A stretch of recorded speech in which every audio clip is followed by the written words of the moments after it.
With reference to NCERT book. आज हम जिस टॉपिक पर डिस्कशन कर रहे हैं वो है आपका barriers to communication. Barriers to communication में 4 टॉपिक हैं। सब टॉपिक्स हैं semantic barriers, psychological barriers, organisational barriers and personal barriers. Barriers to communication, जब कम्युनिकेशन अपने आप में एक प्रोसेस है, जैसा हमने अपने पिछले वीडियो में समझने की कोशिश की थी, जो सेंडर से शुरू होकर रिसीवर तक पहुंचता है। रिसीवर के बाद भी 2 स्टेप्स आते हैं जिसमें आपका फीडबैक होता है और कुछ डिस्टर्बेंसेस होते हैं। वो 2 पॉइंट्स और हैं।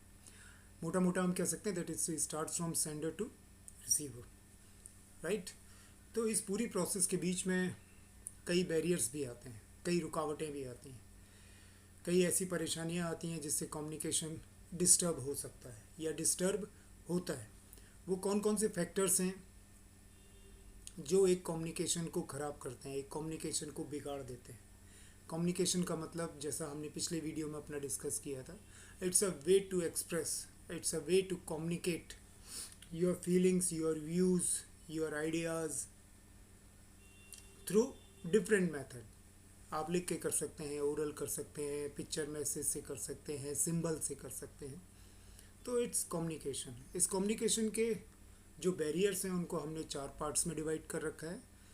सबसे पहला आता है semantic barrier. Semantic barriers actually basically वो बैरियर्स हैं, वो रुकावटें हैं जो किसी भी कम्युनिकेशन को ड्राफ्ट करते समय, ड्राफ्ट का मतलब होता है इनकोडिंग करते समय। इनकोडिंग क्या होती है हम अपने पिछले वीडियो में डिस्कस कर चुके हैं।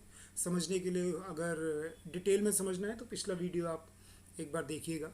इनकोडिंग का मतलब होता है जब आप मैसेज को ड्राफ्ट करते हैं, वो चाहे आपका वर्बल हो, चाहे आपका रिटर्न हो, through message, through words and alphabets हो, थ्रू नंबर्स हो, थ्रू पिक्चर्स हो, थ्रू सिंबल्स हो, तो वो इनकोडिंग हो गई। डिकोडिंग क्या हो गया? डिकोडिंग हो गई मतलब कि जब आप उसको डिकोड करते हैं, जब आप उसको पढ़ते हैं, जब आप उसको समझने की कोशिश करते हैं। ये इनकोडिंग आपका सेंडर करता है, डिकोडिंग कौन करता है? रिसीवर, जिसने मैसेज लिया। उन दोनों के बीच में कॉमन अंडरस्टैंडिंग होना बहुत ज़रूरी है। सेंडर ने जिस मोटिव से मैसेज भेजा है उसी मोटिव से वो मैसेज रिसीवर के पास पहुंचना चाहिए और उसको उसी मोटिव से, उसका मोटिव समझ में एग्जैक्टली वैसा ही आना चाहिए, तभी उसको हम एक परफेक्ट कम्युनिकेशन बोलते हैं। सिमेंटिक बैरियर में क्या होता है कि इसके बीच में बैरियर्स आ जाते हैं, रुकावटें आ जाती हैं ड्यू टू, अगर आप शब्दों का एक अप्रोप्रिएट इस्तेमाल नहीं करते, सही शब्दों का इस्तेमाल नहीं करते, चाहे ओरल हो चाहे वर्बल हो, आप सही पिक्चर्स का सही इस्तेमाल नहीं करते, आपका जो प्रेजेंटेशन ऑफ वर्ड्स है, जो जो आप शब्दों को बोल रहे हैं, जो सेंटेंसेस आपने लिखे हैं, क्या वो सही हैं, और उसके अलावा उसको जो रिसीवर है वो किस तरीके से उसको उसको डिकोड कर रहा है, वो इंटरप्रेट कैसे कर रहा है। तो जब एक मैसेज, कई बार क्या होता है कि आप मैसेज सही लिखते हो, आपने मैसेज सही इनकोड किया है, लेकिन डिकोड वाले ने उसको इंटरप्रेट गलत किया। और कई बार क्या होता है कि आपने जब उसकी इनकोडिंग की, यानी कि सेंडर ने जब मैसेज भेजा तो उसी ने गलत शब्दों का, गलत फिगर्स का, गलत सेंटेंसेस का इस्तेमाल किया। तो ये हो गए आपके सिमेंटिक टाइप ऑफ बैरियर, जिसमें क्या होता है कि हम सही से उसको इंटरप्रेट नहीं कर पाते, सही शब्दों का इस्तेमाल नहीं करते। इनकोडिंग और डिकोडिंग के समय हमें प्रॉब्लम होती है, हम सही शब्दों का चुनाव नहीं कर पाते, सही पिक्चर्स और सही सिंबल्स का चुनाव नहीं कर पाते। तो उसकी वजह से जो रुकावटें आती हैं उसको हम कहते हैं सिमेंटिक बैरियर इन कम्युनिकेशन। इसमें क्या होता है? बैडली एक्सप्रेस्ड मैसेज, जो आपने मैसेज एक्सप्रेस किया है वो सही नहीं है, वो बहुत ही गलत तरीके से आपने उसको एक्सप्रेस किया है, यानी कि आपने उसको प्रस्तुत किया है। जो पिक्चर्स आपने उसमें डाली हैं, जो आपने मैसेज उसमें कन्वे किया है, जो सिंबल्स का आप इस्तेमाल कर रहे हो, जिन शब्दों का आप इस्तेमाल कर रहे हो, वो अप्रोप्रिएट नहीं है उन चीज़ों से कोरिलेट करते हुए, उस मैसेज से कोरिलेट करते हुए जो आप एक्चुअल में भेजना चाहते हैं। तो बैडली एक्सप्रेस मैसेज में हम सही पिक्चर्स, सही सिंबल्स, सही टर्मिनोलॉजीज का इस्तेमाल नहीं करते हैं, उनको हम कहते हैं badly express message. Symbols with different meaning, कई बार क्या होता है कि हम ऐसे सिंबल्स का इस्तेमाल कर देते हैं जिनके मतलब कुछ और होते हैं, ऐसे शब्दों का इस्तेमाल कर देते हैं जिनके मतलब कुछ और होते हैं। हम किसी मतलब से उसको इनकोड करते हैं, पढ़ने वाला उसको डिकोड किसी दूसरे मतलब से करता है।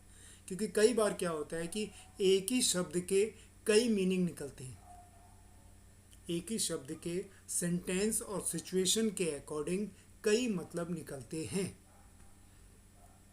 एक शब्द जो बुक में मेंशन किया बड़ा अच्छा शब्द है, वैल्यू।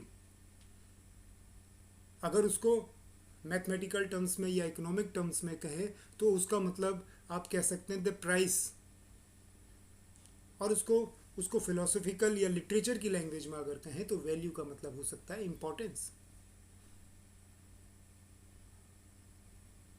इसी को अगर मोरल या मॉरल साइंस के रूप में कहें तो वैल्यूज का मतलब होता है आपके अपने अंदर की जो एथिक्स है। एक शब्द कई मतलब, situation to situation, sentence, story के अकॉर्डिंग उसके मतलब बदलते जाते हैं। काइट का मतलब पतंग भी होता है, काइट का मतलब आपका चील भी होता है, पक्षी, बर्ड। काइट का मतलब पतंग भी होता है। आपके सिचुएशन में क्या मतलब से वो बोल रहे हैं, आपने क्या मैसेज इनकोड किया है। अब मान लीजिए यहाँ पे कहा गया अभी आपका जो हमारे इंडिया में जब आपका स्पेशली नॉर्थ इंडिया का ये एक कल्चर है कि इंडिपेंडेंस डे के मौके पर लोग पतंग उड़ाते हैं। उस पतंग उड़ाने में थोड़ा सा रिस्क रहता है, लोग छत से उड़ाते हैं, छत से गिरने का डर रहता है। लोग छतों से उड़ाते हैं, इलेक्ट्रिक वायर्स में पतंग का फंसने का डर रहता है, करंट शॉर्ट सर्किट्स होने का डर रहता है, लोग चोट ना खा जाएं उसका डर हमेशा बना रहता है।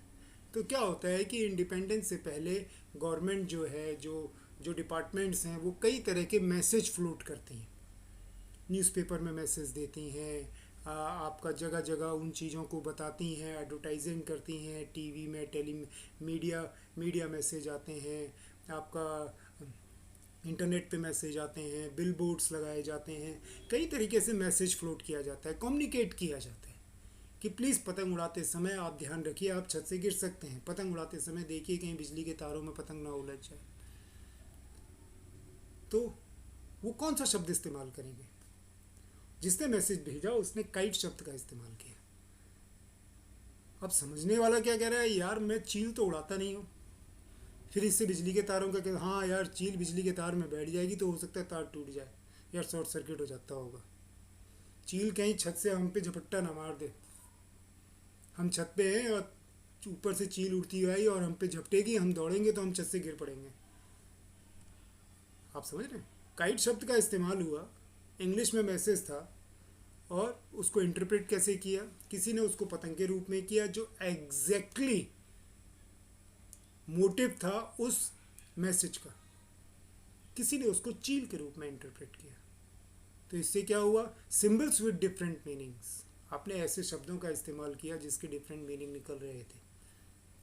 फॉल्टी ट्रांसलेशन, कई बार क्या होता है कि हमारा जो ट्रांसलेशन होता है वो अगर अप्रोप्रिएट नहीं है तो उसमें क्या होता है कि तब भी मैसेज की मीनिंग बदल जाती है। अब सपोज करके कोई ऑर्गेनाइजेशन है, उसकी डीलिंग वो चाइना से कुछ मशीन्स, या उसकी डीलिंग इस तरह की है कि उसके प्रोडक्ट को बनाने में कुछ प्रोडक्ट उसको चाइना से इंपोर्ट करने पड़ते हैं, राइट, कुछ प्रोडक्ट उसको फ्रांस से इंपोर्ट करने पड़ते हैं।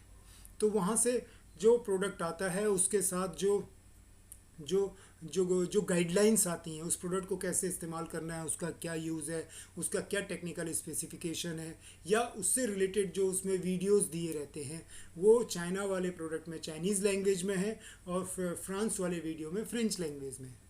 अब वो हमको समझ में नहीं आती, हम उसको नहीं समझ पा रहे, तो हम क्या करते हैं, एक इंटरप्रेटर की हेल्प लेते हैं, वो जिसको चाइनीज़ भाषा आती है, हम उससे कहते हैं भाई तू इसको हमारी भाषा में ट्रांसलेट करके बता, ये वीडियो में क्या कह रहा है या इस मैसेज में क्या लिखा हुआ है। अब अगर वो उसको सही से ट्रांसलेट नहीं करता, अप्रोप्रिएट ट्रांसलेट नहीं करता, उसको सही से डिकोड नहीं कर पाता है, तो भी हम उसका गलत मतलब निकाल पाते हैं, वो चीज़ सही से कम्युनिकेट नहीं हो पाती है। तो this is called faulty translation. ये भी एक बैरियर है। अनक्लैरिफाइड एजम्पशंस, अनक्लैरिफाइड एजम्पशंस का मतलब ये है कि सामने वाला, ये जनरली आपका ओरल में ज़्यादा प्रॉब्लम होती है। जनरली आदमी कह कुछ रहा है, हम समझ कुछ रहे हैं। एक बुक में बड़ा अच्छा सा एग्जांपल दिया है कि बॉस ने अपने सबॉर्डिनेट से बोला, हमारे कुछ इंटरनेशनल गेस्ट आ रहे हैं। सीनियर लेवल के मैनेजर ने अपने सबॉर्डिनेट से बोला कि हमारे कुछ इंटरनेशनल गेस्ट आ रहे हैं जो हमारे क्लाइंट्स हैं, उनका उनका ख्याल रखिए। राइट? अब इसका क्या मतलब निकला? उसने सिंपली बोला take care of the guest, take care of our international guest, over and out. अब जो सबॉर्डिनेट है वो समझ रहा है कि यार उनको एयरपोर्ट से रिसीव करके होटल तक पहुंचाने का है, सही से पहुंचाने का है, रास्ते में टक्कर उक्कर ना हो जाए, कहीं भीड़ भड़ा ना जाए, इधर उधर भटक ना जाए, सही से उनको होटल पहुंचाना है, take care of the guest. जबकि जो बॉस था उसने क्या एज्यूम करके ये बात बोली थी कि उन गेस्ट का आपको सही से वेलकम करना है, उनको सही ट्रीटमेंट देना है, उनका पूरा ख्याल रखना है। उसमें ट्रांसपोर्ट हो गया, किस तरीके से आप उनको ले जा रहे हैं, उनके खाने पीने की व्यवस्था, उनके रहने की व्यवस्था, उनको किसी तरह की कोई परेशानी तो नहीं हो रही है वो देखने की व्यवस्था, वो सारी चीज़ों को देखने को उसने इन शॉर्ट क्या कहा, take care of the guest. Subordinate ने क्या समझा कि मुझे गेस्ट को केयर करनी है, मुझे गेस्ट की केयर करनी है, सही से एयरपोर्ट से उठा के होटल तक पहुंचा देने का है, टक्कर पक्कर ना हो जाए गाड़ी के रास्ते। भाई गाड़ी वाले से गाड़ी ज़रा आराम चलाइए, धीरे धीरे चलिए। तो ये क्या हुआ? Unclarified assumptions. आप एजम्पशन को, बात को सही से नहीं पकड़ पाए, उसको सही से डिकोड नहीं कर पाए, आप उसको सही से उस एक्सप्रेशन को नहीं समझ पाए। आपको जो एजम्पशन दिया था आपके बॉस ने वो सही से क्लैरिफाई नहीं था, यानी कि जिसने वो इनकोड किया उसने उसको क्लैरिफाइड वे में आपको नहीं बोला। भाई इंटरनेशनल गेस्ट आ रहे हैं, उनका ख्याल रखना, उनको सही से रिसीव करना, अच्छे से वेलकम करना, एक स्माइल फेस के साथ करना, उनको सही से अच्छे से कंफर्ट से एक अच्छी गाड़ी में आप उनको होटल तक छोड़िए, होटल में जाके उनकी व्यवस्था देखिए, उनके रहने की, खाने की सब ठीक ठाक है नहीं है, उनसे उनकी चॉइस पूछ लीजिएगा, किस तरह का खाना पसंद करते हैं, किस तरह की उनकी ज़रूरतें हैं, वो ज़रूरतें होटल वाले को सही से कम्युनिकेट कर दीजिएगा ताकि उनको रहने खाने पीने में किसी तरह की कोई तकलीफ परेशानी ना हो। लेकिन उसकी जगह उसने क्या कहा? Take care of the guest. Here creates a problem, a barrier to the communication, disturbs the entire process. Technical jargon, technical jargon क्या होता है कि कई बार क्या होता है कि जब एक टेक्निकल फील्ड में, एक टेक्निकल काम में जब टेक्निकल टर्मिनोलॉजीज़ का इस्तेमाल होता है तो ज़रूरी नहीं है कि वो टेक्निकल टर्मिनोलॉजीज सबको समझ में आए। एक एमटेक बंदा है, एक इंजीनियर है जो मास्टर इन टेक्नोलॉजी है, एमटेक बंदा है, वो एक यूनिट का बॉस है, वो अपने वर्कर्स को समझा रहा है कि इस मशीन को कैसे ऑपरेट करना है, किस तरीके से ऑपरेट करना है, किस तरीके से काम करना है। तो जब वो अपने इंस्ट्रक्शंस देगा, जब वो अपनी गाइडलाइंस प्रोवाइड करेगा, इंस्ट्रक्शंस देगा, अपनी प्लानिंग बताएगा, क्योंकि वो एमटेक बंदा है, उस लेवल का पढ़ा लिखा बंदा है, तो उसकी भाषा में कई टेक्निकल टर्मिनोलॉजीज़ का इस्तेमाल होगा, कई टेक्निकल शब्दों का वो इस्तेमाल करेगा। लेकिन जो वर्कर उस मशीन को चलाने वाले हैं, जो वर्कर उस मशीन को ऑपरेट करने वाले हैं, वो एक नॉर्मल एजुकेशन के लोग हैं। तो ज़रूरी नहीं है कि उन टेक्निकल टर्मिनोलॉजीज़ का एग्जैक्ट मतलब क्या होता है वो उन वर्कर्स को पता ही हो। तो कई बार क्या होता है, ये टेक्निकल जार्गन जो है ये भी क्रिएट हो जाता है। मीन्स जो टेक्निकल शब्द हैं वो थोड़े से हमको क्लैरिफाई करके नीचे के लोगों को ध्यान में रखते हुए उस तरीके से उसको हमको डिकोड करना चाहिए। राइट? इस तरीके से हमको बताना चाहिए कि नीचे वाला आसानी से उन शब्दों के मतलब को समझ सके। Body language and gesture coding, decoding. कई बार क्या होता है कि बोल हम कुछ रहे होते हैं, हमारी बॉडी लैंग्वेज कुछ और बता रही होती है। इसका मतलब कि हमारी बॉडी लैंग्वेज, हमारे हम जो मैसेज कन्वे कर रहे हैं उस मैसेज के साथ हमारी बॉडी लैंग्वेज सूटेबल होनी चाहिए, सूट करनी चाहिए। अब हम कह रहे हैं भाई ज़रा इधर आ जाओ,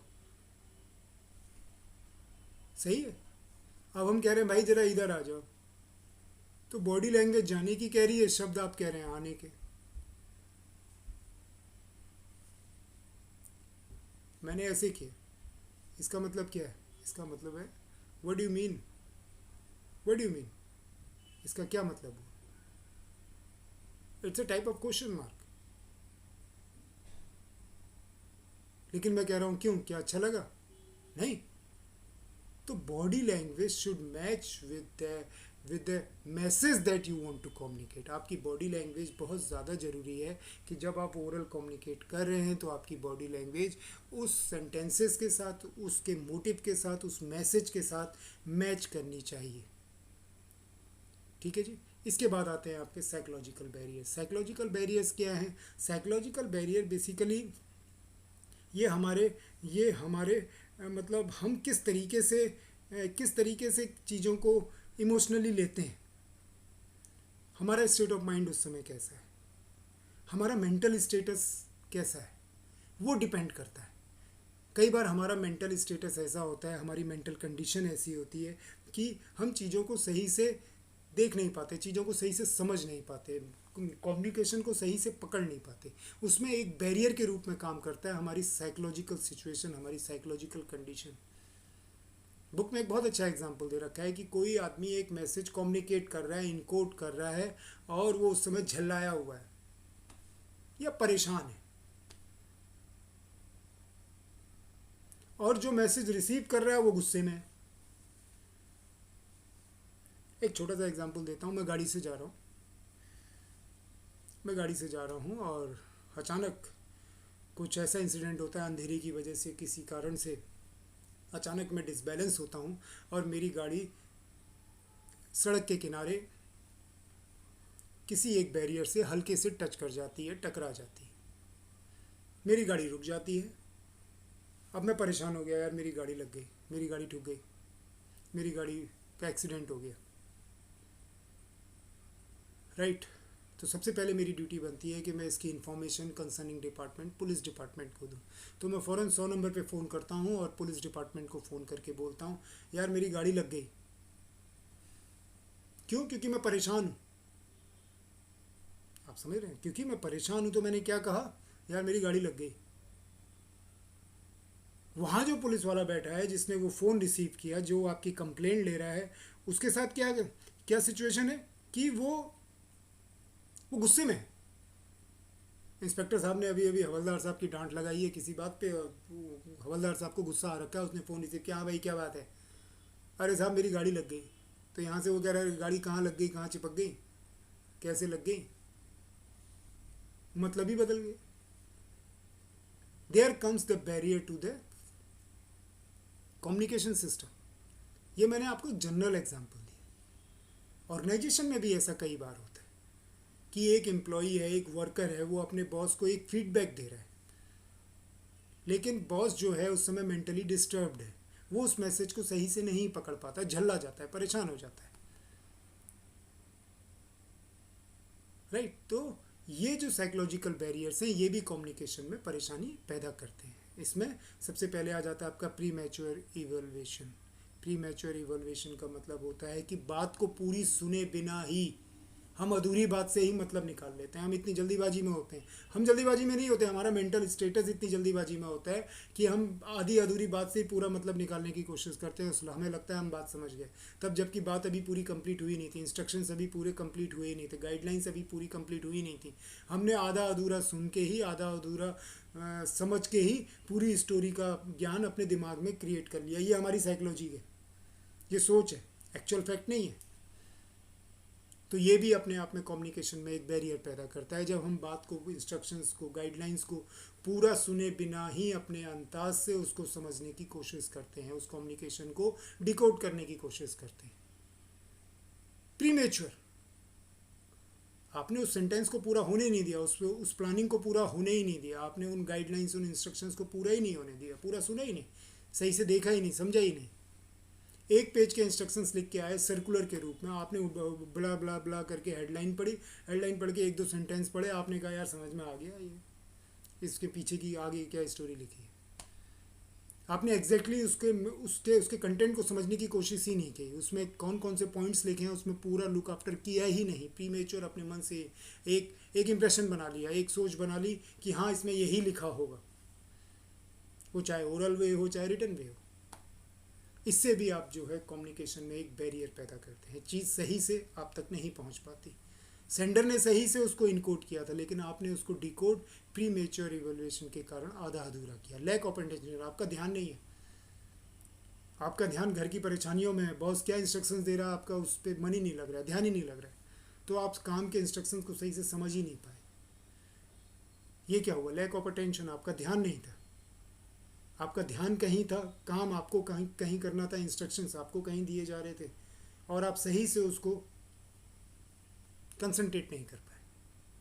तो लैक ऑफ अटेंशन भी एक बहुत बड़ा साइकोलॉजिकल बैरियर है कम्युनिकेशन सिस्टम में। Loss by transmission and poor retention. कई बार क्या होता है कि कोई एक मैसेज पास ऑन किया गया, कोई इंस्ट्रक्शंस दिए गए, वो इंस्ट्रक्शंस काफ़ी समय तक अगर किसी एक जगह पर रुके रहें तो आगे पास ऑन होने पर वो कई बार अपने कंटेंट को खो बैठते हैं। कई बार उसके अंदर का जो एक्चुअल मोटिव होता है वो कम असरकारक या कम हो जाता है। या अगर सिस्टम का, ऑर्गेनाइजेशन का सिस्टम, ऑर्गेनाइजेशन का चैनल, ऑर्गेनाइजेशन का फ्रेमवर्क जो है वो बहुत ही लेंदी है, बहुत लंबा है, बहुत सोफिस्टिकेटेड है, तो भी मैसेज में, कम्युनिकेशन में एक बैरियर पैदा होता है। जैसा आपने सुना होगा कि जब एक बात दूसरे तक पहुंचती है, दूसरे से तीसरे तक पहुंचती है, तीसरे से चौथे तक पहुंचती है, तो वो फिल्टर होती चली जाती है। कहा कुछ जाता है पहले स्टेप पे और 10वें आदमी तक पहुंचते पहुंचते वो बात किसी और ही रूप में इंटरप्रेट की जाती है, किसी और ही रूप में एक्सप्रेस की जाती है। कई बार नेगेटिव सिचुएशन में कहते हैं ना, तिल का ताड़ बन जाना, छोटी सी चीज़ का बहुत बड़ा हो जाना। This is a barrier to communication. दो बॉस आपस में बात कर रहे हैं, वो बात जो है एक नॉर्मल टॉपिक पे हो रही है, लेकिन नॉर्मल टॉपिक पे थोड़ी सी वॉइस ज़्यादा है। सबऑर्डिनेट ने सुन ली, उसने अपने नीचे वाले को बताया, भाई दोनों बॉस आपस में झगड़ा कर रहे थे, दोनों बॉसों के बीच में कुछ तू मैं हो रही थी, राइट। उसने अपने नीचे वाले को बताया, अरे पता है वो बड़े वाले साहब जो हैं, दोनों साहब, उनके बीच में झगड़ा हो रहा था। तीसरे, चौथे, पांचवें, छठे आदमी तक तो ये मैसेज पहुंचेगा कि साहब दोनों लोगों ने एक दूसरे को धुड़ुम धुड़ुम धुड़ुम। This is a barrier to communication. कई बार क्या होता है कि एक पॉजिटिव इंस्ट्रक्शंस जो ऊपर से दिए गए हैं, नीचे पहुंचते पहुंचते पहुंचते वो 10 लाइन के इंस्ट्रक्शन 1 लाइन के इंस्ट्रक्शन बन के रह जाते हैं, क्योंकि लैक ऑफ अटेंशन की वजह से कई बार कई स्टेज पे कुछ चीज़ें हाइड हो जाती हैं, छुप जाती हैं। कई बार एक मैनेजर किसी मैसेज को, किसी प्लानिंग को, किसी गाइडलाइन को, किसी इंस्ट्रक्शंस को कुछ समय के लिए अपने अंदर जब रोक लेता है, होल्ड में डाल देता है और उसके बाद जब कम्युनिकेट करता है, तो कई बार क्या होता है कि वो मैसेज को अप्रोप्रिएट तरीके से नहीं बता पाता, कई चीज़ें स्किप कर जाता है, कई चीज़ें फिल्टर कर जाता है, जिसको कहते हैं पुअर रिटेंशन। सही से रोक नहीं पाया, समझ नहीं पाया। रोकने की ज़रूरत नहीं थी, इमीडिएटली कम्युनिकेट करता तो एग्जैक्टली वैसे ही कम्युनिकेट कर लेता। डिस्ट्रस्ट, मुझे अपने बॉस पे भरोसा नहीं है, मैं अपने बॉस पे भरोसा नहीं करता, उसकी नॉलेज पे भरोसा नहीं करता, या उसके टैलेंट पे भरोसा नहीं करता, या उसकी स्किल्स पे मैं भरोसा नहीं करता, मेरे बीच ट्रस्ट नहीं है, या दो लोगों के बीच आपस में ट्रस्ट नहीं है, तो डेफिनेटली कम्युनिकेशन इफेक्टिव हो ही नहीं सकता। आप सामने वाले की बात सही से समझ ही नहीं सकते, आप समझना ही नहीं चाहेंगे। ये आपका साइकोलॉजिकल बैरियर है। आपको लगता है कि बॉस जो है वो टैलेंटेड नहीं है, या बॉस को पूरी नॉलेज नहीं है, या आपकी सोच है, बॉस की नहीं। बॉस बिल्कुल सही कह रहा है जो आपसे कह रहा है, लेकिन आप उसको समझना नहीं चाहते क्योंकि आप अपने बॉस पे भरोसा नहीं करते। तो ये एक साइकोलॉजिकल बैरियर बन जाता है। नेक्स्ट आपके हैं ऑर्गेनाइजेशनल बैरियर। ऑर्गेनाइजेशनल बैरियर क्या है? ऑर्गेनाइजेशनल बैरियर वो हैं जो एक कंपनी, एक ऑर्गेनाइजेशन का जो स्ट्रक्चर होता है, जो फ्रेमवर्क होता है, उसकी वजह से जो कम्युनिकेशन में दिक्कत परेशानियां आती हैं, उसको हम ऑर्गेनाइजेशनल बैरियर कहते हैं। जैसे ऑर्गेनाइजेशनल पॉलिसी है। ऑर्गेनाइजेशनल पॉलिसी का क्या मतलब हुआ कि मान लीजिए किसी ऑर्गेनाइजेशन, किसी कंपनी का जो कल्चर है वो बहुत ज़्यादा सेंट्रलाइज्ड है। सेंट्रलाइज्ड होने का मतलब होता है कि जहाँ एक ही आदमी का हुक्म चलता है या दो आदमी के हुक्म चलते हैं। सेंट्रलाइज इन्वायरमेंट है, इंस्ट्रक्शन सिर्फ एक ही जगह से पास ऑन होते हैं, वन वे ट्रैफिक है, one way process of communication है। मैसेज ऊपर से नीचे की तरफ आता है, नीचे से ऊपर की तरफ नहीं जाता, फीडबैक नहीं जाता, उनको फीडबैक की ज़रूरत नहीं, हमने जो कह दिया काम उसी तरीके से होगा। सेंट्रलाइज इन्वायरमेंट है। तो सेंट्रलाइज इन्वायरमेंट में क्या होता है कि फ्री फ्लो ऑफ कम्युनिकेशन नहीं हो पाता। कम्युनिकेशन सही तरीके से नीचे से ऊपर नहीं जा पाता। ऊपर से नीचे भी जो आता है वो हुक्म के रूप में आता है, ऑर्डर्स के रूप में आता है। तो ये अपने आप में एक ऑर्गेनाइजेशनल पॉलिसी के अंतर्गत बन गया। एनवायरनमेंट ही ऐसा है, आप क्या कर सकते हैं। आपको अधिकार नहीं दिया गया कि आप फीडबैक ऊपर तक पहुंचाएं। कम्युनिकेशन बैरियर है। ऊपर वाला जो बोलेगा वो काम आपको वैसे ही करना है। क्या प्रैक्टिकल प्रॉब्लम्स हैं वो आपसे पूछी नहीं जाती, आपको मौका नहीं दिया जाता प्रैक्टिकल प्रॉब्लम्स को शेयर करने का। You are bound. तो ये क्या है? कम्युनिकेशन बैरियर है। इससे क्या होता है? काम को नुकसान पहुंचता है। Ultimate results, poor productivity. आप कंपनी के गोल्स और ऑब्जेक्टिव्स को हासिल करने में बहुत प्रॉब्लम हो जाती है। ये अपने आप में एक ऑर्गेनाइजेशनल बैरियर है। Rules and regulations. Rules and regulations का मतलब क्या है कि कंपनी ने इस तरह का मतलब चैनल बना रखा है कि you are bound to follow that channel. ये भी अपने आप में एक ऑर्गेनाइजेशनल बैरियर है। आपको अगर कोई बात कहीं पहुंचानी है तो you have to follow a hierarchy. ये कंपनी के रूल्स हैं। एक जनरल मैनेजर को अगर कोई इंस्ट्रक्शंस देने हैं तो वो अपने रीजनल मैनेजर को देगा, रीजनल मैनेजर को देगा, मैनेजर सुपरवाइज़र को, और सुपरवाइज़र वर्कर को देगा। वर्कर को कोई अगर फीडबैक देना है, ऊपर तक पहुंचाना है, तो वो पहले सुपरवाइज़र को देगा, सुपरवाइज़र मैनेजर को देगा, मैनेजर रीजनल मैनेजर को देगा, और फिर वो फीडबैक जाके जनरल मैनेजर तक पहुंचेगा, who is the decision making authority on that feedback.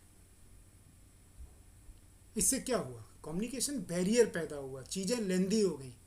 जो काम 5 मिनट 10 मिनट में हो सकता था उसमें 5-5 दिन 10-10 दिन तक लग जाते हैं। क्यों? कम्युनिकेशन में बैरियर आ गया। वो बात जनरल मैनेजर तक पहुंचते पहुंचते ही 3 दिन लग गए। कहाँ से शॉर्ट आउट होगी 5 मिनट के अंदर? क्यों? क्योंकि कंपनी के कुछ रूल्स हैं, रेगुलेशंस हैं, you are bound to follow that. A worker is not allowed to give his feedback direct to the general manager in regard to your current problem, the current situation. You have to follow, strictly you have to follow a general pattern, a hierarchy. You can't go beyond that rules and regulations. Status. कई बार क्या होता है कि एक senior level को ego होती है इस बात की, मैं बॉस हूँ, मेरे को सिर्फ इंस्ट्रक्शंस देने का है, सुनने का नहीं है मेरे को किसी का, फीडबैक नहीं लेने का है, इंस्ट्रक्शंस देने का। ईगो है, स्टेटस है, पावर है, अथॉरिटी है, पोजीशन है, आपका स्टेटस है। ये अपने आप में एक ऑर्गेनाइजेशनल बैरियर है। चीज़ें सही से कम्युनिकेट नहीं हो पाती हैं। आपको नीचे की ग्राउंड फैक्ट्स पता नहीं चल पाते। क्यों? आपकी ईगो बीच में आ जाती है, आपका स्टेटस बीच में आ जाता है। आप सुनना नहीं चाहते, आप सिर्फ बोलना चाहते हैं, आप सिर्फ बताना चाहते हैं, आप सिर्फ इंस्ट्रक्शंस देना चाहते हैं, just because of your high level status. Complexity in organisational structure, जैसा मैंने अभी आपको बोला, ऑर्गेनाइजेशनल स्ट्रक्चर में ही कई बार ऐसा होता है कि कई हायरार्कीज आ जाती हैं, कई बीच में लोग आ जाते हैं, एक सिस्टम फॉलो करना होता है। तो उसकी वजह से क्या होता है कि ऑर्गेनाइजेशन अपने आप में एक बहुत ही कॉम्प्लेक्स स्ट्रक्चर बन जाता है, जहाँ बहुत बड़ी बड़ी कंपनीज होती हैं। वहाँ एक बात ऊपर तक पहुँचने के लिए 10 जगह से होकर उस बात को गुजरना पड़ता है, उस कम्युनिकेशन को गुजरना पड़ता है।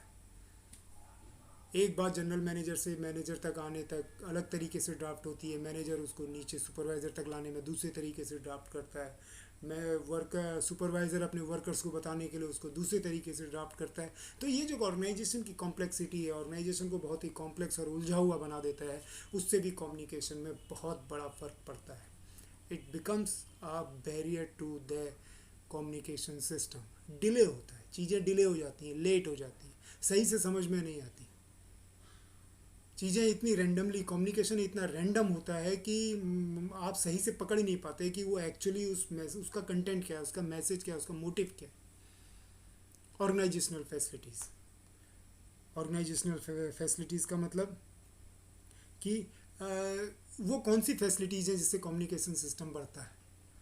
एक बड़ी ऑर्गेनाइजेशन में बात पहुंचाने का एक बहुत ही अच्छा तरीका होता है, जनरल मीटिंग्स वगैरह होती रहती है। अब मीटिंग्स हो ही नहीं रही हैं टाइम पर, 3-3 महीने हो गए, ग्रुप की मीटिंग नहीं हुई, डिपार्टमेंट की मीटिंग नहीं हुई, यूनिट की मीटिंग नहीं हुई, सेगमेंट की मीटिंग नहीं हुई, कंपनी में कोई मीटिंग नहीं हुई। तो बातें एक जगह से दूसरी जगह पहुंच ही नहीं पा रही है, फ्लोट ही नहीं हो पा रही।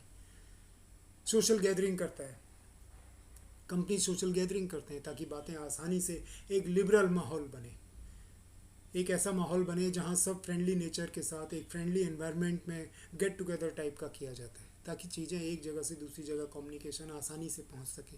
उस तरह की चीज़ें नहीं हो रही हैं, वो फैसिलिटीज़ नहीं प्रोवाइड कर रहे हैं।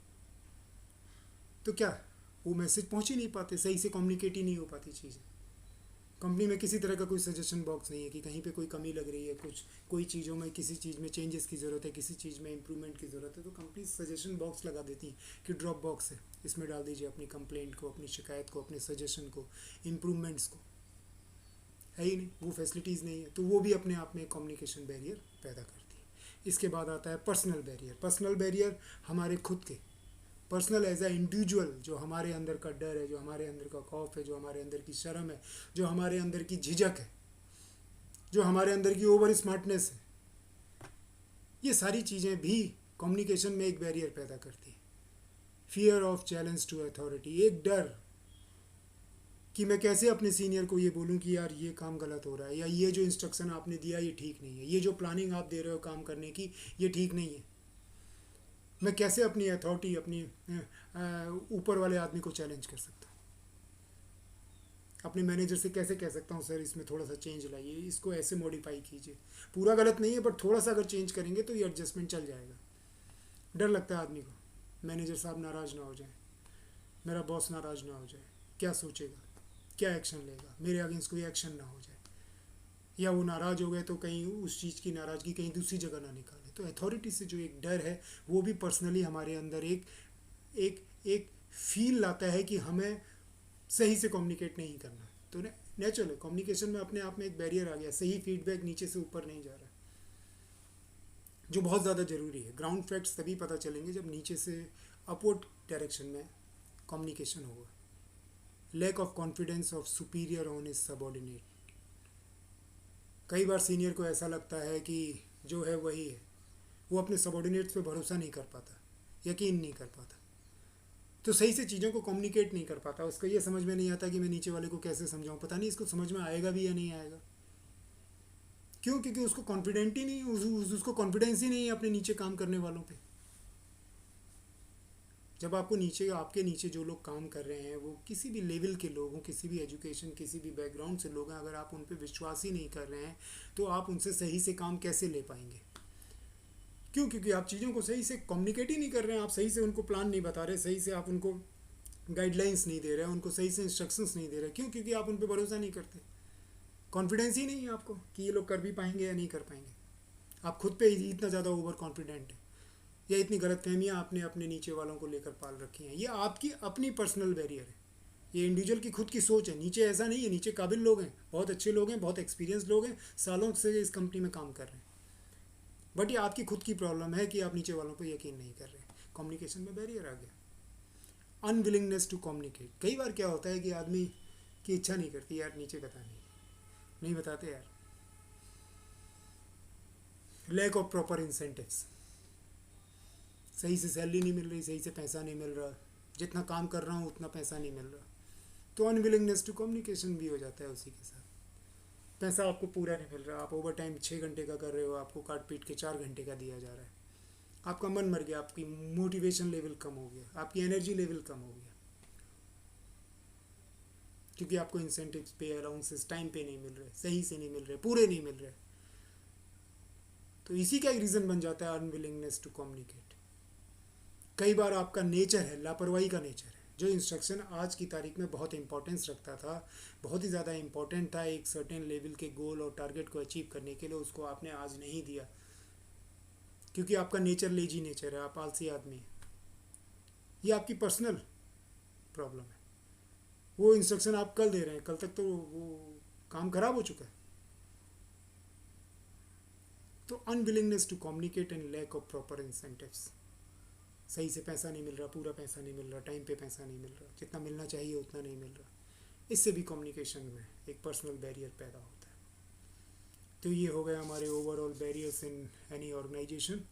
4 तरह के जैसे हमने पढ़े, semantic, psychological, organisational and personal barrier. अगर ये वीडियो आपको अच्छा लगा तो प्लीज़ इसको लाइक कीजिए, सब्सक्राइब कीजिए और शेयर कीजिए। आपका फीडबैक हमारे लिए बहुत इंपॉर्टेंट है। Keep writing to us. Have a nice time. Bye.